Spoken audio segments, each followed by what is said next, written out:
Yeah, I'll say it. I'll be the first one to say it. The animation is terrible. The fight scenes I've seen better in fan animation, which kind of sucks.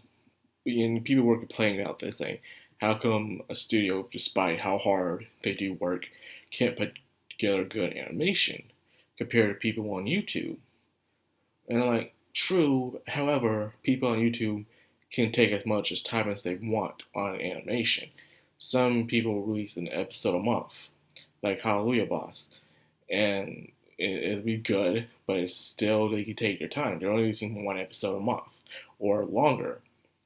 This studio don't have that kind of time. They have to release an episode weekly. They probably don't have that kind of budget. So that's the reason why they have to use so much CGI. And they're doing their best with it, I guess. They don't have that kind of big work team, I bet, in order to make this show look good when it comes to its fight scenes. It doesn't have it. That's why I understand that. It's like the older I got and the more I understood how the animation business works, the more I understand, like, yeah. And then there are times where it's just terrible all around to the point where you wonder why they even bother making it in the first place.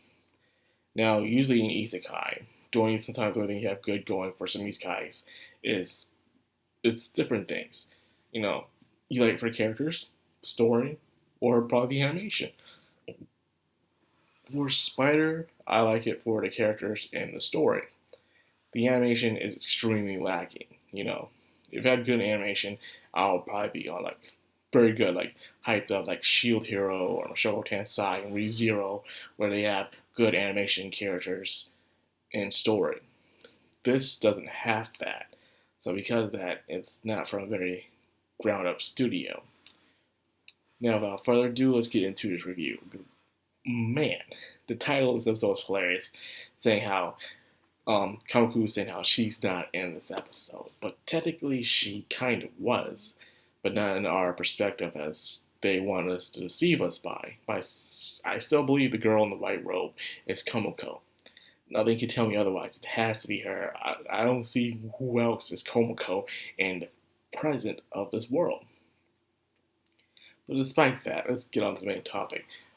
Hugo and his army is coming 2 days away from now, and they're trying to prepare. However, it's mostly the Empire that's trying to take care of the elves.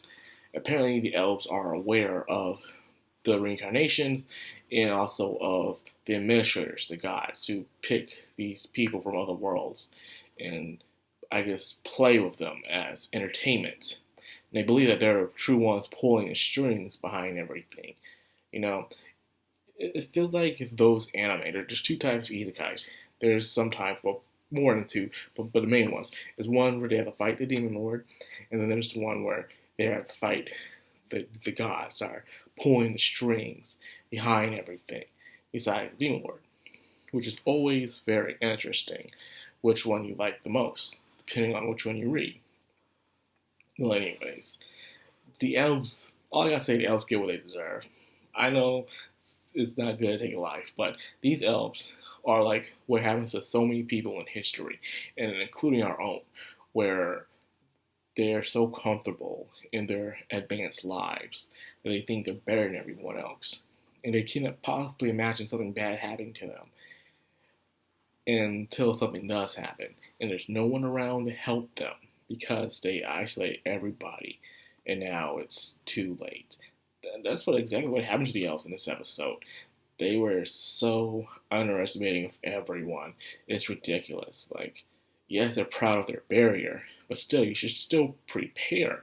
You know anything could happen, you know?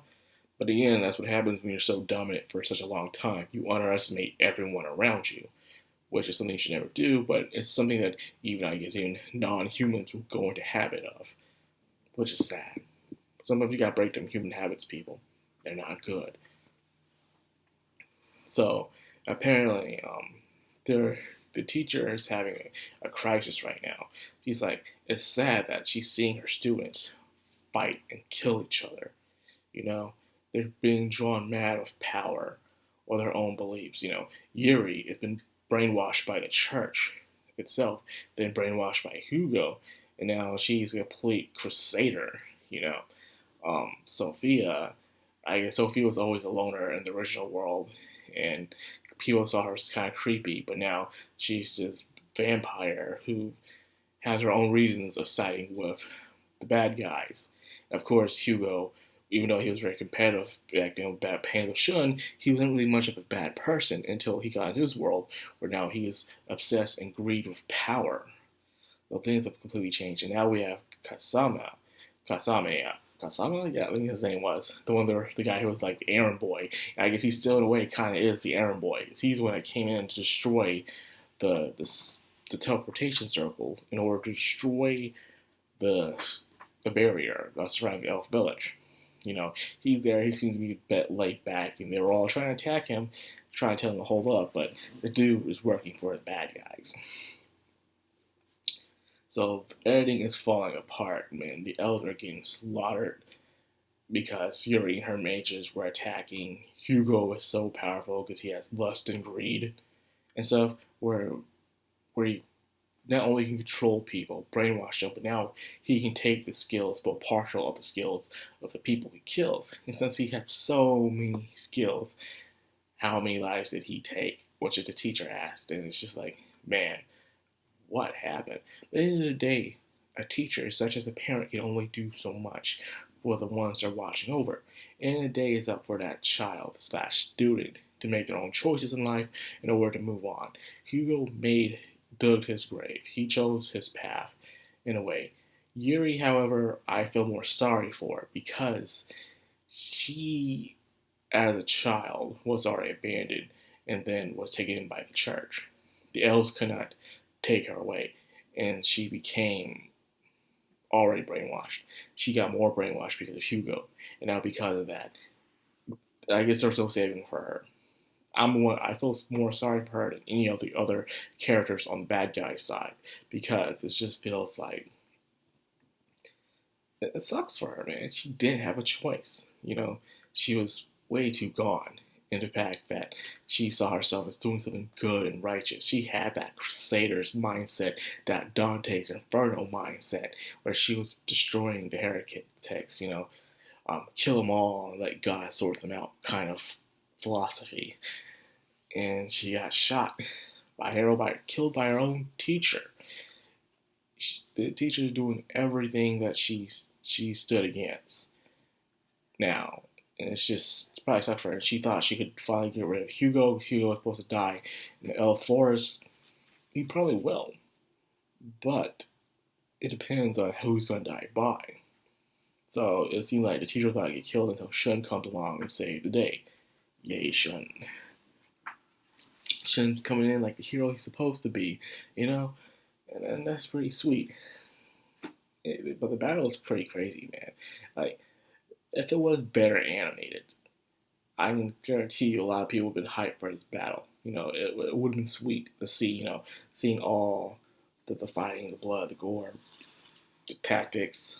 But nah, this was very one-sided. In fact, the other humans weren't interfering because the elves allowed them to interfere, which kind of sucks. You're that prideful that you didn't miss a war. You don't want help from others. Sad. We really need to learn from our mistakes, people, and learn not to be so prideful or look down on people. It can lead to your downfall immediately. And when it crashes and burns, it crashes and burns. So anyways, that's what I'm going to leave it for today. I hope you guys enjoyed. If you did, like, comment, subscribe, and of course, hit that bell icon. Let's have the background on anime. Signing out.